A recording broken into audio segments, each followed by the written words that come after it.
John Stott, en su libro titulado Los desafíos del liderazgo cristiano, desarrolla uno de sus puntos como una exhortación y dice: cuida tu coherencia.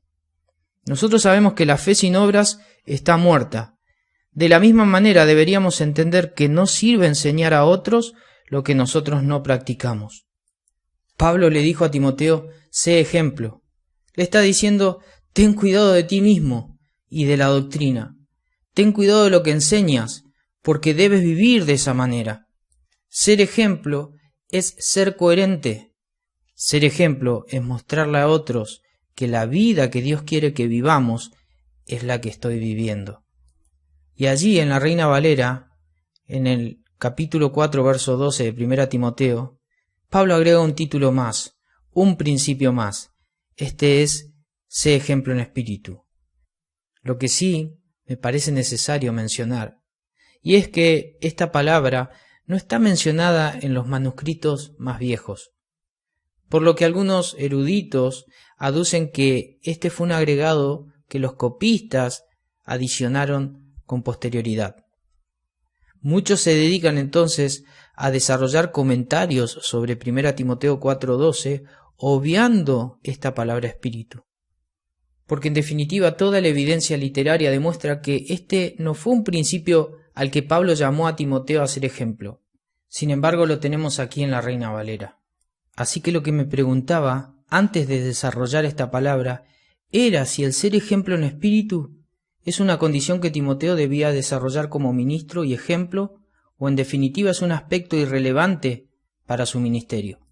Así que el proceso de investigación fue doble, porque si esta palabra no se traducía en la vida ni el ministerio de Timoteo, entonces iba a carecer de sentido para este mensaje. Así que mi primer paso de investigación fue responderme esta pregunta: ¿de qué se trata esto de ser ejemplo en espíritu? La palabra espíritu parece indicar una faceta de Timoteo. Neuma, que es la palabra en el original, se utiliza en varias acepciones, pero habitualmente cuando es referida como una faceta humana, indica una disposición o actitud para llevar a cabo una tarea. Espíritu entonces se refiere a lo que mueve al hombre a desarrollar algunas acciones específicas. Déjame darte un ejemplo. Cuando hablamos de alguien con espíritu tenaz, hablamos de alguien fuerte en su interior, capaz de ser persistente y firme en lograr sus propósitos u objetivos. Este tipo de actitud o disposición a la tarea surge de la fuerza interior. Pablo en Romanos capítulo 12, 11, habla de ser fervientes en espíritu, ardientes y entusiasmados en el interior. Lo dice así: en lo que requiere diligencia, no perezosos, fervientes en espíritu, sirviendo al Señor. Al menos desde la superficie, parece que Pablo dice que debemos servir al Señor bajo 3 principios. El primero es siendo diligente, es decir, dándole la prioridad que se merece. Lo segundo, evitando la pereza, lo que hoy se denomina procrastinar o el hábito de postergar. Eso hay que evitarlo. Y finalmente dice: en todo lo que respecta al servicio de Dios, debemos mantener el espíritu al rojo vivo, ardientes, con un deseo y fervor y entusiasmo que sean dignos de imitar. La segunda pregunta que tuve que responderme en este proceso de investigación es: ¿cómo Timoteo podía mantener todas las ganas si había un sector de la iglesia que lo menospreciaba? Pablo le dice que nadie te tenga en poco, pero tú sé ejemplo. Y sé ejemplo en espíritu. Sé ejemplo en esto de estar ferviente en tu interior en cuanto al servicio. Y esto se lee claramente en la segunda carta a Timoteo en el capítulo 1, verso 6, cuando el apóstol le dice: por lo cual te aconsejo que avives el fuego del don de Dios que está en ti por la imposición de mis manos. En otras palabras, lo que requiere Timoteo para poder efectuar cualquier ministerio reside en el poder avivador del fuego de Dios que está en él. Se distingue aquel fuego como una gracia, como un regalo, como un don, es decir, una capacidad específica que recibió Timoteo para efectuar la tarea que Dios le había llamado. Pero recordemos, no es solo la tarea, sino siendo ejemplo mientras lleva a cabo esa tarea. Ese es el punto. Podemos hacer un ministerio así como hacerlo, o podemos hacerlo bajo estándares más elevados, siendo ejemplo. Pero ¿quién puede ser ejemplo en medio de menosprecio? Es que justamente el ser ejemplo es la forma más sana de contrarrestar lo que el menosprecio puede producir en el corazón de alguien que está sirviendo a Dios.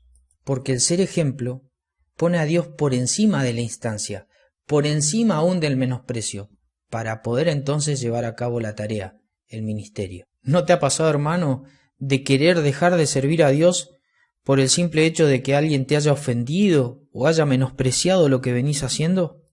Ese tipo de confusiones son reales. Por eso la Biblia nos habla acerca de ser fervientes en espíritu. La exhortación parece adelantarse a nuestras emociones y aún sensaciones cuando el menosprecio nos llega.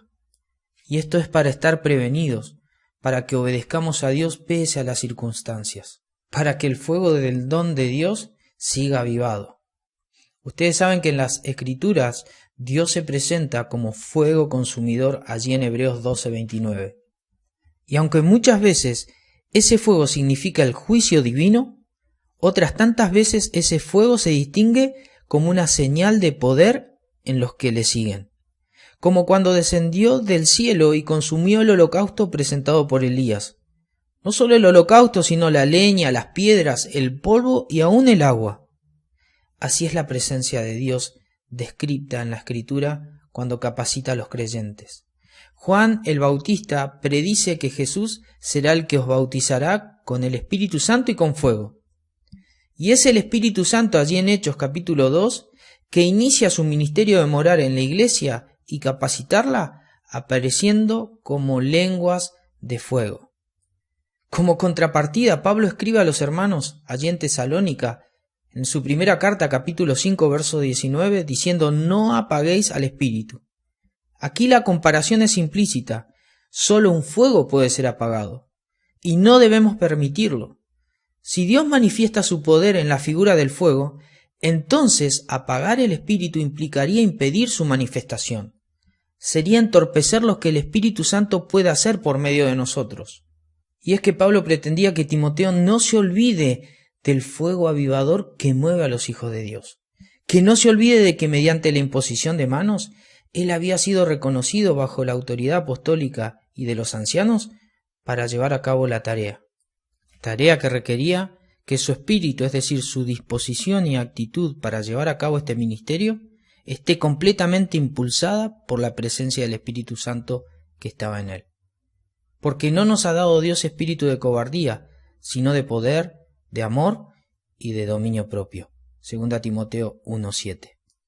Pero además de este fervor en cuanto a la disposición al servicio, hay una segunda acepción para lo que representa el ser ejemplo en espíritu. Bajo este contexto que Timoteo estaba viviendo, esta acepción parece indicar que todas las acciones de Timoteo debían ser en integridad. Hablamos de integridad como algo que es totalmente igual en todas sus partes, que no está contaminado ni está corrompido, no tiene mezcla de componentes. Por lo tanto, cuando llevamos este concepto al plano personal y ministerial, este nos refiere que no se puede vivir como en los chistes de doble sentido, por ejemplo, donde normalmente se dice algo pero se está insinuando otra cosa que puede llegar a ser graciosa y otras veces puede insinuar algo provocativo. Los hijos de Dios no pueden actuar de esa manera. No pueden amar y servir mientras en el corazón odian a los hombres. Ahí habría falta de integridad. Ahí hay un germen de corrupción entre la motivación y la acción. Pese al menosprecio, Timoteo debía mantener las motivaciones y las acciones bajo el mismo sentido, el cual era edificar a la iglesia con su servicio y su ejemplo de vida. Timoteo, como sabemos, no es un superhombre. Nadie en la Biblia lo dice. Él seguramente y muchas veces debe haber pensado en aflojar. Muchas veces se debe haber mordido la lengua para no decir las verdades duramente. Me imagino a Timoteo lidiando con estas cosas y aún limitado por tantos sufrimientos físicos y sus frecuentes enfermedades como Pablo cita en 1 Timoteo capítulo 5. Él debía no solo sostener su ministerio, sino también todas aquellas cosas que no se ven en el ministerio. Pero ¿saben? Dios sí puede ver todas las cosas. Y lo que Dios ve puede aprobar nuestra obra o en definitiva la puede desaprobar. Por eso, hermanos, es muy importante nuestra integridad, porque en definitiva lo que nos motiva como lo que hacemos es algo que Dios está observando. Pablo dice en 1 Timoteo 6:14, te pido que obedezca todo lo que te ordeno, para que nadie pueda acusarte de nada. Haz esto hasta que vuelva nuestro Señor Jesucristo. Hermanos queridos, debemos meditar en esto. Está comenzando el año y debemos reflexionar en lo que hacemos como en lo que también podríamos haber hecho. ¿Estás realizando algún ministerio? Ustedes saben que hasta orar es un ministerio cuando se hace con el fin de edificar. Y aún en eso se puede ser ejemplo. Pero ¿hemos dejado que alguna clase de germen corrupto nos quite el fervor por la causa de Dios? ¿Hemos permitido que alguna clase de sentimiento negativo hacia la obra, o algún hermano, o alguna clase de menosprecio menoscabe nuestro servicio a Dios?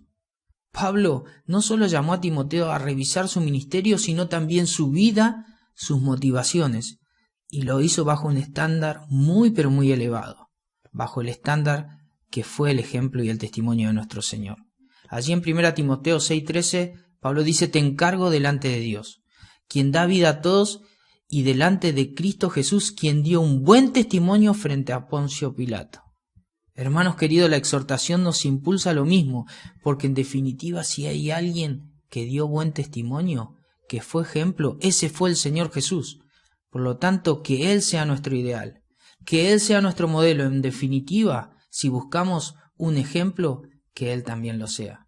Que el Señor te bendiga.